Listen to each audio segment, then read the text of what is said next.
SSC CGL tier 1 के exam अगले महीने शेड्यूल्ड है। तो बहुत सारे स्टूडेंट्स की अब क्वेरी आ रही है कि हम इस एक महीने के पीरियड में जनरल स्टडीज़ को किस तरह से पढ़ें। तो उसी पर हम आज बात कर लेते हैं। अब अगर हम जनरल स्टडीज़ की बात करें तो इसे हम दो हिस्सों में देखते हैं। पहला है करंट अफेयर्स।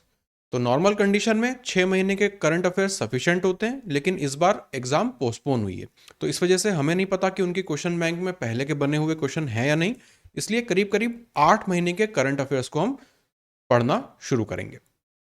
अब सवाल आता है कि उन करंट अफेयर्स को हम पढ़ें कहाँ से, डेली पढ़ते जाएं या फिर मंथली कंपाइलेशन से पढ़ें। तो मैं हमेशा प्रेफर करता हूं मंथली कंपाइलेशन को, और उसके पीछे रीज़न है। मान लीजिए आप पहले से करंट अफेयर्स पढ़ते आ रहे हैं और आपने मिनिस्टर्स याद किए होंगे, गवर्नर्स याद किए होंगे। अब रिसेंटली वो सारे चेंज हो गए, तो फिर आपको बैठ के उन्हें याद करना पड़ेगा। तो ऐसी कई बार कंडीशंस बन जाती है जहां पर मंथली कंपाइलेशन बेटर होता है। बिना ज़्यादा टाइम वेस्ट किए एक साथ पूरे महीने की करंट अफेयर्स एक साथ आप बैठ के पढ़ लेते हैं।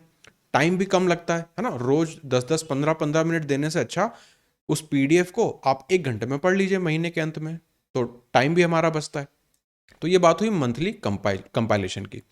अभी जो पीडीएफ है वो कैसी होनी चाहिए? ज़्यादातर लोग रिफर कर लेते हैं यूपीएससी वाले पोर्टल्स को या उन वेबसाइट को। तो वहाँ पे जो करंट अफेयर्स है वो बहुत ज़्यादा डिटेल में दिया रहता है, पर हमें उतना ज़्यादा डीप में जाने की बिल्कुल ज़रूरत नहीं है।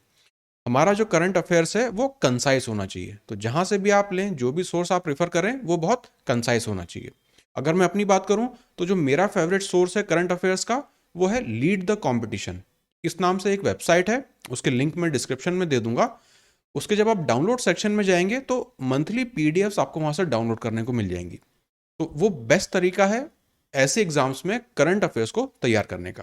प्लस उसमें जब आप देखेंगे तो बहुत कंसाइज है, उन्होंने टॉपिक वाइज उसे डिवाइड कर रखा है। और हर पीडीएफ में हर महीने के लिए 60-70 टॉप की जो आपकी इंपॉर्टेंट इवेंट हो सकते हैं वो उन्होंने वहाँ पे हाईलाइट कर रखे हैं। तो प्रिपरेशन को फास्ट रखने के लिए और तेज़ी से चीज़ों को कवर करने के लिए मुझे वो पर्टिकुलर फॉर्मेट पसंद आता है। तो वो आप चेक कर सकते हैं। प्लस अगर अभी तक आप किसी करंट अफेयर को फॉलो नहीं किए हुए हैं तो वहाँ से आप एटलीस्ट आपको आइडिया लग जाएगा कि आप जो भी सोर्स आप रेफर करें वो लगभग कैसा दिखना चाहिए। अब लास्ट पॉइंट आता है हमारा रिवीजन का। बहुत इंपॉर्टेंट है। यहाँ पे ये कंसाइज से जुड़ा हुआ है। कैसे? उतना ही मटेरियल आप पढ़िए जितना आप एग्जाम के पहले एटलीस्ट 2 से 3 बार रिवाइज कर पाएं, तभी वो आपको याद रहने वाला है। मान लीजिए अभी आप बहुत सारा पढ़ने के चक्कर में पड़े हुए हैं और बाद में उसे आप रिवाइज ना कर पाएं, तो एक तो आप वो सब कुछ भूल जाएंगे, प्लस जितना टाइम अभी आप इन्वेस्ट करेंगे वो भी आपका खराब हो जाएगा। तो कंसाइज सोर्सेज को रिफर कीजिए और एग्जाम से पहले 2 से 3 बार रिवाइज करने का आप उन्हें टारगेट रखिए। तो ये पूरी बात हुई करंट अफेयर्स की। अब हम देखते हैं जनरल नॉलेज को हम किस तरह से डील करें। तो हो सकता है आपने 2-3 बुक्स पहले रिफर करी हो। अब आप क्या करिए, उनमें से कोई भी एक किताब को आप मास्टर बुक अपनी बना लीजिए। एग्जाम के पहले अब आप उसे ही रिफर करेंगे। तो ये बात हुई हमारी एक किताब की। प्लस उस किताब को आपको किस तरह से पढ़ना है, जो भी टॉपिक आप पढ़ते जाएं उस टॉपिक के कुछ नेमोनिक्स, जैसे मान लीजिए जब मैं पढ़ता था अपना डायनेस्टीज़ को पढ़ता था मिडिवल हिस्ट्री में, तो मुझे बहुत दिक्कत होती थी उनके ऑर्डर को याद करने में। तो मैंने क्या किया, उनके फर्स्ट लेटर को लिखा सबके, और इस तरह से एक अजीब सा भी मैंने वर्ड बना लिया, तो उसे हम कहते हैं नेमोनिक्स। उसे याद करने में हमें बहुत फ़ायदा रहता है। तो इस तरह से उस बुक में आप कई जगह एरो बनाइए, कुछ कुछ अपने छोटे से नोट्स लिखते जाइए, अंडरलाइन करिए, टिक करिए। जितनी चित्रकारी आप कर सकते हैं उस किताब में वो सब आप उसमें करिए। इससे फ़ायदा क्या होता है, जब हम आखिरी मोमेंट में रिवाइज कर रहे होते हैं तो हमें बहुत कम टाइम लगता है चीज़ों को रिवाइज करने में। प्लस उस पेज पे लिखी हुई आपके नोट्स तुरंत आप देखेंगे, पेज पलट देंगे, तो विद इन 1-2 आवर्स आप पूरी बुक एग्जाम के पहले रिवाइज कर सकते हैं। इतना ज़्यादा इफेक्टिव बनता है वो। नेक्स्ट आएगा सब टॉपिक्स। अब बुक को हमने सेलेक्ट कर लिया, अब उसमें से कौन से ऐसे टॉपिक्स हैं जिन्हें हम सिलेक्ट करेंगे। जैसे टॉपिक्स तो बहुत सारे हैं, हिस्ट्री है, ज्योग्राफी है, बायोलॉजी है, फिजिक्स है, केमिस्ट्री है। अब ये तो ब्रॉड टॉपिक हो गए, इनके अंदर भी कुछ सब टॉपिक हैं जो कि कई बार इंपॉर्टेंट होते हैं। फॉर एग्जाम्पल अगर मैं बायोलॉजी को लूँ तो उसमें मैं हमेशा प्रिफर करता था ह्यूमन एनाटॉमी को पढ़ना, जैसे कि रेस्पिरेटरी सिस्टम, हमारा skeletal system, excreta system, reproduction system, इस तरह की चीज़ों को मैं वहाँ पे टारगेट करता था।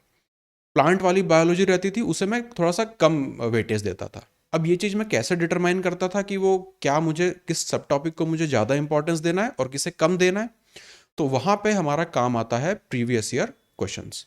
यही आपका गाइड की तरह काम करेंगे कि उस ब्रॉड टॉपिक में से कौन से वो इंपॉर्टेंट सब टॉपिक हैं जिसे आप ज़्यादा इंपॉर्टेंस या ज़्यादा वेटेज देंगे पढ़ने के दौरान। तो यहां पर काम आएंगे previous year questions. Last point again revision का। अब बुक जो है उसमें तो 700-800 पेजेस हैं, सारे तो हमें याद रहेगा नहीं जितनी भी इंफॉर्मेशन उसमें दी है। तो जितनी चीज़ें आप उसमें मार्क करते जाएंगे, इंपॉर्टेंट सब टॉपिक आप उसमें हाईलाइट करते जाएंगे, उन्हें आपको एग्जाम से पहले अगेन 2 से 3 बार रिवाइज करना है। इसलिए मैं आपसे बार बार कह रहा हूं कि आप अब एक बुक पे आ जाइए, बाकी की बुक को आप रख दीजिए साइड में, क्योंकि इस एक बुक को ही 2 से 3 बार रिवाइज करना काफ़ी बड़ा टास्क हो जाएगा। खैर हमारे पास अभी टाइम भी है, 1 महीना मोर देन सफिशिएंट है इस चीज़ को कर लेने के लिए, पर आपको प्लान से अपने स्टिक करना होगा। उससे आपको डेविएट नहीं होना है कि नई नई इन्फॉर्मेशन मिल रही है तो आप उसे नई नई पढ़ते चले जाएं और एग्जाम के पहले फिर इस वजह से आपको कंफ्यूजन होने लगेगा, प्लस एक बर्डन सा फील होता है कि इतना सारा चीज़ है और मुझे याद नहीं रह रहा। वो इसीलिए होता है क्योंकि आप रिवाइज नहीं कर पाते हैं जितना भी आपने पढ़ा होता है।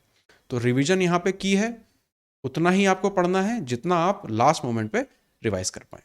तो ये कुछ इंपॉर्टेंट टिप्स हैं जीएस स्ट्रेटेजी को लेके जो आप आखिरी महीने में अब इसे शुरू कर सकते हैं। दूसरी बात, बिना टेंशन के आप पढ़िए। अब टेंशन एग्जाम का थोड़ा सा होता तो है, वो तो ऑफ कोर्स है, पर एक आर्टिफिशियल टेंशन आप मत बनाइए अपने ऊपर कि जीएस को लेके आप जबरदस्ती परेशान हो रहे हैं। ऐसी सिचुएशन आप मत क्रिएट कीजिए, उससे आपको कोई फायदा नहीं होगा, उल्टा आपके ऊपर एक जबरदस्ती का मेंटल प्रेशर बनता है। तो उसे हमें अवॉइड करना है, चीज़ों को अपना सिंप्लीफाइड रखना है। जितना सिंपल आप अपनी स्ट्रेटेजी को रख सकते हैं, अब आप अपनी स्ट्रेटेजी को उतना सिंपल बनाते जाइए। All the best.